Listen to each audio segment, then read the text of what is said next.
você que acompanha o Entre Séries, no vídeo de hoje eu vou falar sobre as greves que estão acontecendo em Hollywood.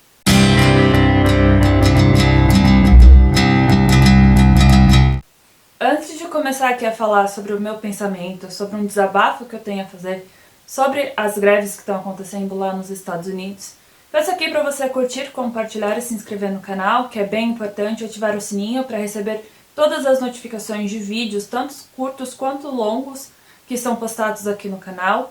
E também peço, obviamente, para você seguir, compartilhar, dar os cliques dentro das redes sociais e do site que estão linkados na descrição, porque por lá você recebe as principais notícias do mundo da TV, do cinema, games, livros, tem críticas, dicas e muito mais coisas vindo por aí. Antes de começar a falar mesmo meus pensamentos sobre a greve, e um pequeno spoiler, né, eu sou totalmente a favor dessas greves, eu vou dar uma contextualizada sobre esse momento que está acontecendo, né? Todos os contratos com os sindicatos, eles expiram a cada 3 anos. Então, a cada 3 anos, representantes dos sindicatos, eles começam a se reunir mais ou menos em abril para começar a discutir os novos contratos, como serão, como vão acontecer daqui até os próximos 3 anos. Algumas divisões, alguns detalhes de contratos, o que cada contrato significa. Por exemplo, tem diferença dos contratos referentes a atores, e que não é somente de atores, né? O SAG não é somente de atores, mas de personalidades da TV, vamos colocar dessa maneira. Durante o período vespertino, o que seria o prime time, né, o horário nobre. Tem diferenciação também na questão dos roteiristas, na questão do que é a escrita para a parte Y, diferente da parte X. Então tem todos esses pequenos detalhes que são sempre discutidos. E esses contratos dos sindicatos não são realizados diretamente com os estúdios ou plataformas ou produtoras. Eles são realizados, os contratos gerais, né? Cada contrato, cada plataforma, cada estúdio, cada emissora tem o seu contrato próprio, que eles são entregues a todos os envolvidos, mas é um contrato geral, que eu coloco como contrato geral, sobre o que deve ser seguido, estabelecido dentro dessas outras situações. E esses contratos são realizados através da Aliança de Produtores de Cinema e TV, o AMP, né, a Alliance of Motion Pictures and Television Producers, né? Então, esses AMPTP, ela tem representantes que ali colocam o que eles acreditam ser benéficos para eles, obviamente. O WGA, Writers Guild of America, o sindicato de roteiristas, vamos colocar dessa maneira, ele representa cerca de 20 mil pessoas, tá? 12.500, colocando ali bem por cima, tá? Bem mais ou menos, são realmente roteiristas de seriados, de filmes também, né? Isso não coloca, por exemplo, questões de reality, talvez, não coloca nem tanto a questão de pessoas que escrevem para mídias diversas de notícias, por exemplo, mas representa ali essas pessoas do writers, né, da parte televisiva, da parte audiovisual, da parte de entretenimento, vamos colocar dessa maneira. Já o SAG-AFTRA, ele representa 160 mil pessoas, e não é somente atores, tá? E não é somente atores de alto calibre como Meryl Streep, como a Margot Robbie, como qualquer que seja, né? Eles representam também dançarinos, personalidades de TV, aqueles que apresentam programas de TV, personalidades do rádio, pessoas que estão dentro de programas de notícia. Então tudo isso está já relacionado com o SAG-AFTRA, né?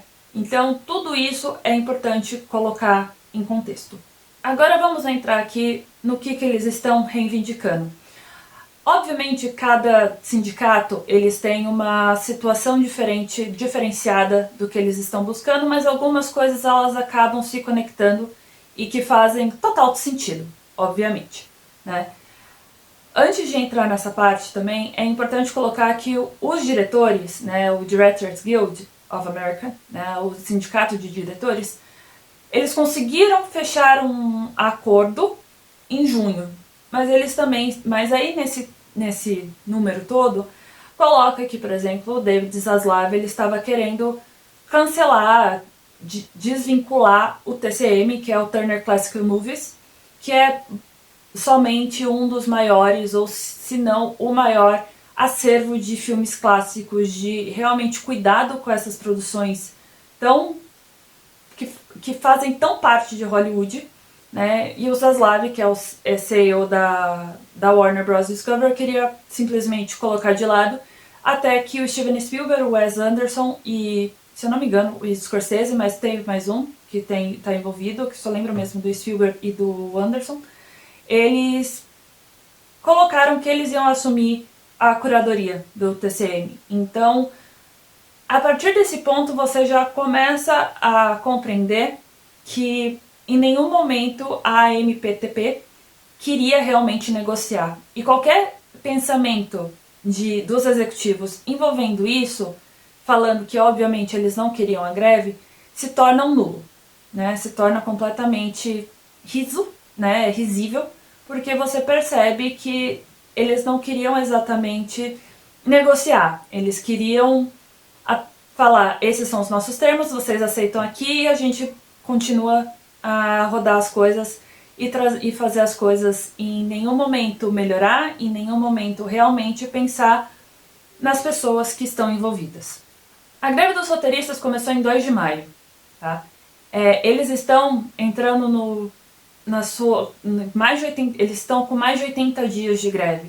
E em nenhum momento quiseram realmente sentar e conversar. Todas as declarações dos executivos envolvendo a greve dos roteiristas e também agora a greve dos atores é sobre a perda de dinheiro, a perda de valor dentro da bolsa, por exemplo, e principalmente porque eles estão ali lidando agora nesse começo, esse mês de julho e também o mês de agosto, eles começam a anunciar o seu lucro, o que eles têm de novidades, por assim dizer, dentro do último trimestre. Então, isso significa, por exemplo, que a Netflix revelou nessa última semana que teve um número significativo de novos usuários, mas mesmo assim a bolsa deles caiu, né? A bolsa da Netflix, o valor da Netflix dentro da bolsa caiu bastante. Então isso mostra que está sendo impactante, está causando impacto, e enquanto eles não resolverem isso com o seu principal mercado, que é Hollywood, vai continuar acontecendo e vai continuar acontecendo de muitas outras maneiras, tá? Passando para o SAG-AFTRA, dos 160 mil pessoas que estão ali, apenas 12% se qualificam para receber o convênio médico, né? O convênio médico, o seguro que eles colocam, eles precisam ter um salário anual, que eles não colocam, o salário sempre é anual que eles colocam nos Estados Unidos, dificilmente é mensal, mas o salário anual deles tem que ser de 24 mil, quase 24.500, para ser mais exata. E apenas 12% se qualificam para isso. Então é muito pouco. Poucas pessoas realmente se qualificam para isso quando é uma coisa básica, né? A gente sabe que viver nos Estados Unidos, as pessoas gostam de colocar como se fosse viver um arco-íris, mas na verdade não é, né? A gente sabe que não existe um SUS ali dentro, né? Não que o SUS seja também uma mil maravilhas, mas a gente sabe que ele existe e a gente sabe que a gente pode contar com eles em momentos cruciais. Lá não, né? E você precisar receber 24 mil dólares num salário anual é muita coisa. Isso contando que a maioria dos atores não tem um trabalho fixo, né? Porque aí a gente começa a colocar que se você entra para uma franquia, você não pode aceitar qualquer trabalho. Você fica refém daquele trabalho por um período. Então, todos esses detalhes acabam sendo colocados em uma... e eles não recebem por mês que eles ficam esperando essa ligação acontecer falando, olha, preciso de você aqui amanhã, né? Eles vão receber pelo dia de gravação, eles não recebem por mais do que isso. Então, é uma coisa muito complicada que foi colocada. A última greve dos roteiristas aconteceu em 2007 e 2008, durou 14 semanas aproximadamente, e era antes da era do streaming. Agora nós estamos na era do streaming. A última greve dos atores aconteceu na década de 80, e a primeira vez que os atores e os roteiristas tiveram uma greve conjunta foi na década de 60, quando a TV estava começando a ganhar mais contornos ali nos Estados Unidos. Então faz muito tempo que tudo isso foi estabelecido. Faz muito tempo que não tem essa ruptura, essa força conjunta que está não somente em Hollywood, mas está em muitas outras situações dos Estados Unidos e também em outros países, de condições melhores de trabalho. E agora a gente entra aqui no desabafo, né? A aliança de produtores, o que eles estão falando, todos os envolvidos, é risível, como eu falei há pouco. Eles não querem negociar, como eu acabei de falar.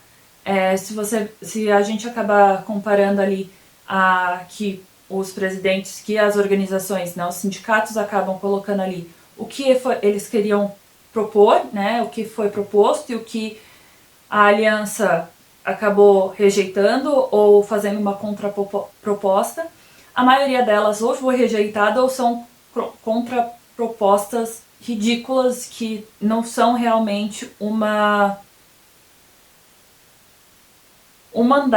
caminhar para frente. É mais vamos estagnar aqui e tá tudo certo. E não é somente sobre representatividade dentro do ambiente de trabalho, não é somente sobre uma questão corporativista, né, que muita gente pode alegar, não é somente sobre o uso da imagem.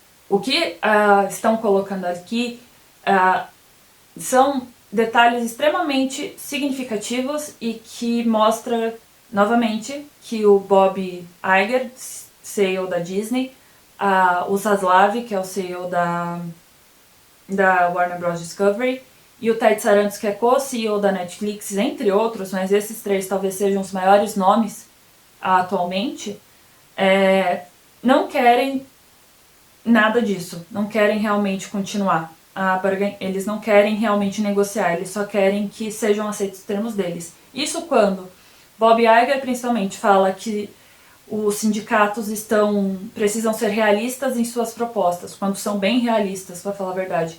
No mesmo dia que ele é confirmado até 2026 como CEO da Disney e vai ter um ganho de 27 milhões de dólares em 2023 só de salário, e o Zaslav ganhou em 2022 39 milhões, mais do que isso, até um pouco mais que isso, é realmente você falar... É muito fácil, né? Porque você coloca ali que a maioria não consegue sobreviver do salário que eles colocam, porque eles não querem entender, ou melhor, eles entendem, mas eles não querem arredar o pé de que mudou o sistema de consumo do mundo, né? Não vou nem colocar os Estados Unidos, eu vou colocar do mundo, porque é isso. A gente está vivendo na era dos streamings. Todos os estúdios possuem alguma coisa nos streamings. Só que eles têm controle de tudo nisso, né? A gente não está falando nem de monopólio, a gente está falando realmente de controle. E esse controle é muito ruim do como eles têm. Não tem cláusulas que previnem atores, roteiristas, criadores em geral, showrunners em geral, diretores até, e outras pessoas que trabalham na indústria de ter uma segurança sobre isso. Por quê? Vamos só colocar a Disney e o Paramount Plus aqui como exemplo. O Disney Plus lançou A Cratera em 12 de maio. Já foi retirado do catálogo. Grease, The Rise of the Pink Ladies, estreou em abril no catálogo do Paramount Plus e foi retirado em junho, né, no fim de junho, e agora recebeu uma indicação ao Emmy. Mas não tem nenhum lugar onde você pode assistir isso, né? A AMC, ano passado, descartou um monte de série que já estava até em execução, né? Já estava em quase pré-produção ou já estava quase na sua totalidade gravada, com o intuito de falar de dedução de impostos, mas a gente sabe que não é realmente dedução de impostos, é para ter esse controle, para fingir, para não pagar algumas coisas que são referentes a essas séries. E eu vou entrar nisso daqui a pouco. Nisso tudo, por exemplo, a HBO Max também fez isso. Quando ela cancela Batgirl, que está 90% pronto, é falando de dedução de impostos e que eles não confiam que vai ser um sucesso, sendo que lançam Flash agora e que desaba dentro da bilheteria. Então, e além disso, tira o Westworld do catálogo para lançar em Fast Channels, que é uma forma também de deduzir impostos, mas eles não serem responsabilizados por alguns pagamentos. Então, tudo isso acaba influenciando demais o que está acontecendo atualmente em Hollywood, as greves. E aí a gente entra em vários pontos que são básicos, né? Os roteiristas e os atores estão de forma bem correta tentando ter um controle sobre o que significa ter a inteligência artificial ali do lado.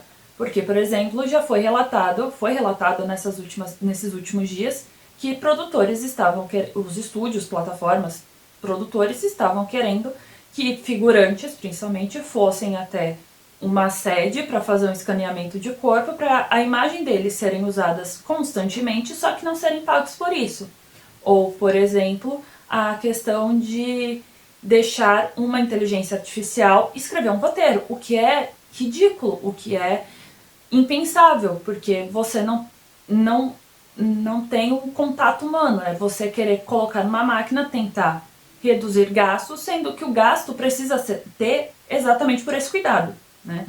Além disso, também estão brigando por causa dos residuais, que nada mais é do que quando tem uma exibição, seja em uma TV, uma emissora de TV fechada, por exemplo, aqui no Brasil, ou em qualquer lugar, ou, por exemplo, numa Netflix da vida, e que o ator, o roteirista daquele episódio, o diretor daquele episódio, os figurantes que trabalharam naquele episódio, recebam por isso por causa do uso da sua imagem, do uso da sua voz, do uso da sua pessoa, né?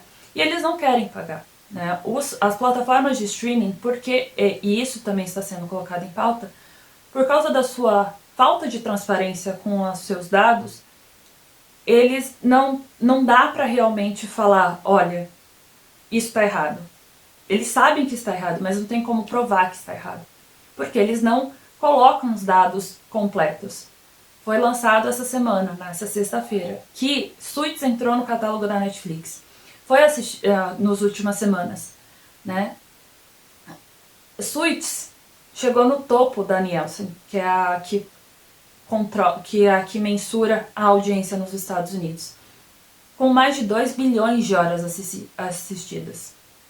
Os atores não vão ver isso, os roteiristas não vão ver isso, porque a Netflix não vai pagar, porque a Netflix ela não realmente fala sobre esses dados. Eles adoram falar 2 bilhões de horas, adoram falar 1 bilhão de horas, mas eles não colocam isso em transparência, né? Eles não colocam isso, tantos lugares, tanto por causa disso, tanto por causa desse episódio. Eles não colocam isso. Round Six, o criador, ele teve que abrir mão dos direitos, abrir mão dos residuais, e foi o sucesso que foi. Então ele não vai ver esse dinheiro chegar nele. Ele não vai ver o mais de 1 bilhão de horas na conta dele. Ele vai ver que a Netflix pediu para ele fazer mais 8 episódios. Quando isso vai acontecer, e se ele vai rever esse dinheiro, ninguém sabe. Então tudo isso acaba sendo colocado em pauta, que é bem importante, né? Essa transparência não é somente para sanar o público, né? Ou os jornalistas que cobrem isso. É para os atores, é para os talentos que estão envolvidos, né? Porque viralizou, por exemplo, uma atriz que participou de Orange is the New Black, que ela participou de 45 de 91 episódios da série. Ela recebeu $27. Não está correto, né? É muito pouco por tanto de participação, sendo que já foi relatado também que os CEOs da Netflix já quando Orange is the New Black estava no seu auge, falava que Orange is the New Black é mais assistida que Game of Thrones, só que eles nunca viram esse dinheiro chegar. Né? Então, todos esses detalhes é extremamente relevante e importante dentro da indústria para eles também serem, né? Para a gente ter uma...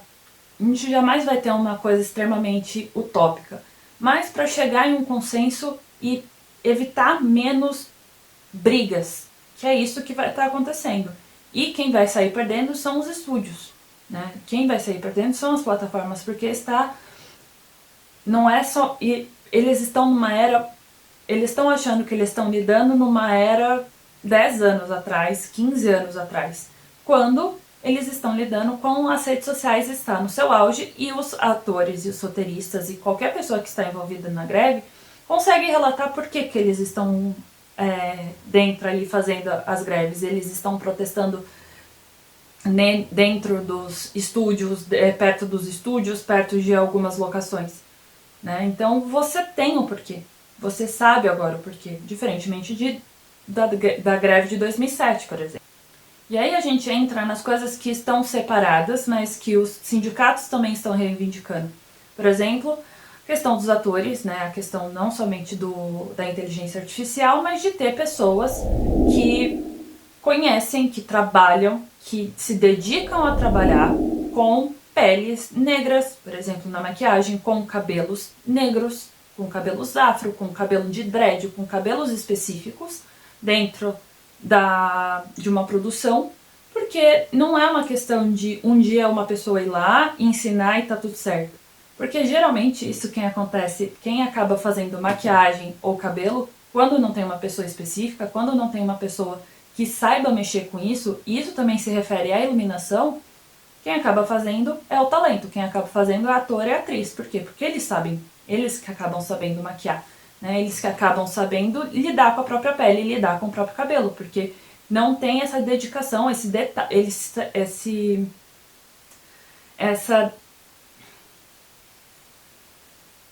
carinho pelo seu próprio talento. Né, e isso é uma questão que precisava ter sido resolvida há anos. Né, isso deveria estar já acertado, só que os produtores não querem, porque é mais gente que eles vão ter que contratar. E entra nisso questão de almoços, questão que showrunners ou outros roteiristas não recebem na data prevista, eles precisam ficar cobrando os estúdios e as plataformas para serem pagos.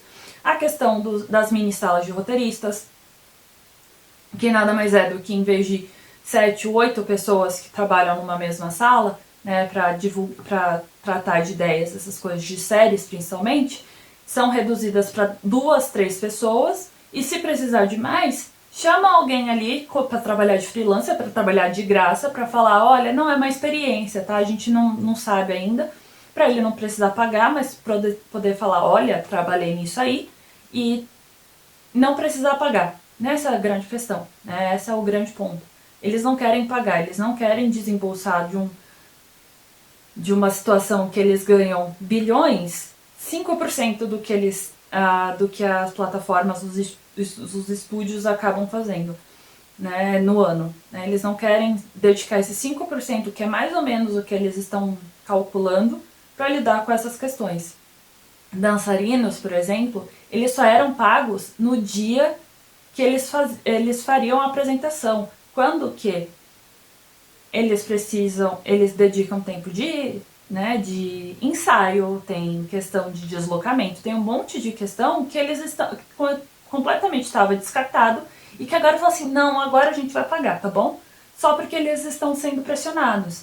Então todas essas questões acabam gerando esse pequeno ódio que eu tô no momento dessa aliança de produtores com esses executivos, mais do que eu já tinha normalmente, porque mostra que eles não entendem da própria indústria, que eles não querem realmente englobar eles não querem deixar essa indústria mais fluida, mais realmente uma organização bem mais interessante, uma organização que realmente pensa naquelas pessoas, que pensam em todo mundo, né, que eu escrevi sobre isso, que os atores e os roteiristas estão mais interessados em honrar Hollywood do que os executivos, porque mostra isso. né? Eles sabem do que eles precisam fazer. Eles estão precisando não trabalhar, né? Eles não podem promover filmes ou séries, eles não estão podendo gravar, eles estão perdendo dinheiro também. Mas porque eles precisam fazer isso porque os queridos estão lá sentados num escritório com vista, com aquele monte de vidro, com um monte de janela, e ficando falando que tá tudo, que essas questões que eles estão colocando são irreais, não são possíveis de alcançar, quando eles podem ser alcançadas. E isso mostra quando o SAG, quando o sindicato de atores, ele permite que algumas produções realmente independentes continuem gravando, né? Teran, que é uma produção de Israel, mas tem ligação com a Apple, por exemplo, consegue continuar gravando. Por quê? Porque é de Israel, né? Tem uma ligação com fora dos Estados Unidos. Questão, por exemplo, de um filme envolvendo a Anne Hathaway, que estão podendo gravar porque é totalmente independente. Coisas da A24, da produtora A24, estão podendo gravar. Por quê? Porque elas estão dentro das exigências da SAG. Eles estão dentro dessa exigência. Então, se a Netflix, se a Apple, né, as produções norte-americanas, se a Warner, se qualquer outra, Peacock, né, a NBC Universal, não conseguem ter isso, então elas estão erradas. Isso só mostra o quão erradas elas estão dentro desse caminho. E isso mostra também dentro de como vai ficar a TV aberta americana nessa próxima temporada. Por quê? A ABC vai ficar com reruns, né, que são as reexibições, e um monte de reality. CW vai estar com a sua cota de produções canadenses agora na grade, então não vai ser tão afetada essa, né? A NBC, ela tem alguns episódios já engavetados de algumas séries e vai conseguir colocar também em exibição. E a Fox tem os episódios de séries animadas, mas também um monte de reality. Então isso tudo vai ser bem complicado de ver nessas próximas semanas. As greves não tem data para acabar, e isso é o pior, né? E pior não é porque vai atrasar um monte de coisa já está sendo remanejada para 2024. É porque só mostra a ineficácia mesmo dos executivos das plataformas, dos estúdios, em resolver essa questão.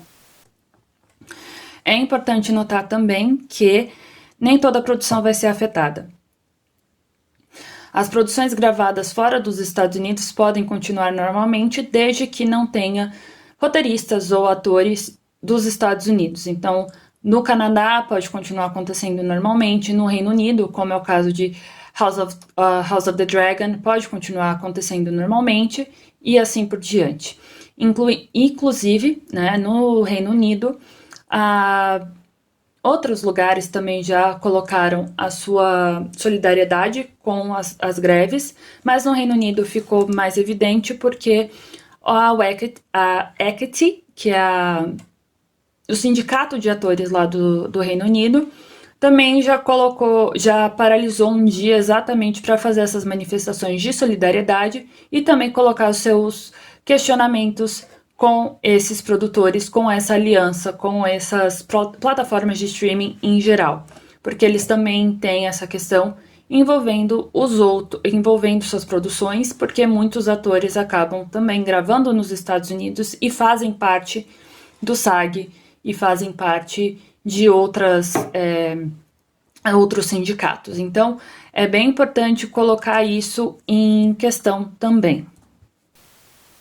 E eu acho que o vídeo de hoje fica por aqui. Eu espero que você goste, que você compartilhe, que você curta o vídeo. Deixe nos comentários mais sobre isso.